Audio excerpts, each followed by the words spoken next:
Learn about another voice and culture of Taiwan with We Love Hakka. 现在就让我们一起加入客家风情，大家来讲客家吧。Located in Hsinchu County's Hongshan Township is a small village of Neiwan. Visitors to Neiwan can enjoy a ride along an old-style railway line or stop by the Liu Xingqing Comic Book Museum.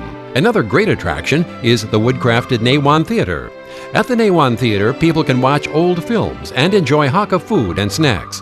来到了新竹县横山乡的内湾，可以搭乘小火车走访刘兴清漫画馆、内湾吊桥。其中最具特色的就是充满怀旧风情、全台少见的木造戏院——内湾戏院。它集杂货店、艺文展览、电影院、餐厅于一身。游客可以一边看老电影，一边享用创意客家料理。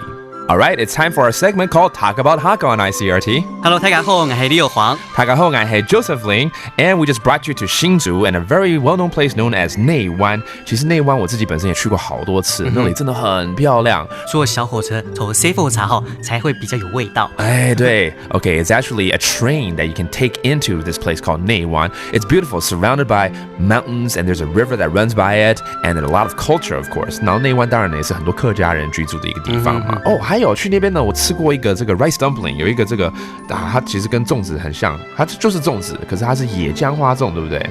對，很多野薑花粽。野薑花粽。Okay, this is a very special rice dumpling that you can find there, and it's a rice dumpling except it uses leaves of a flower known as 野薑花。Okay, that's a flower that is very very famous over there as well.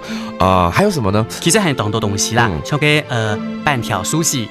半條酥喜，散腰脆包。哦，半條酥喜就是酥喜嗎？那個半條酥喜就會用半條一包。Oh, really? Okay. Rice noodles is something that is very famous with Hakka people, and they use that in sushi. Okay, 所以就變半條壽司就對了。再講一次。半條酥喜。半條酥喜。And finally, 還有一個叫什麼？散腰脆包。哦，散腰脆包就是菜包嘛，對不對？對，用山藥做的。Oh, it's a veggie bun that uses Chinese mountain yam. So those are some of the food items you can find and enjoy when you go to 內灣. Let's review them real quickly. 內灣. You have to take the train there. 火車. 火茶. And then try out the 野薑花 rice dumpling. 野薑花粽. And then try out the rice noodle sushi. 半條酥喜. And finally, the Chinese mountain yam veggie bun. 散腰脆包. So there you have it. It's our introduction to 內灣, and that does it for today's Talk About Hakka. 什麼大家？俺是誰張來了。客家風情由行政院客家委員會監製。We Love Hakka has been brought to you by the Executive Yuan's Council for Hakka Affairs.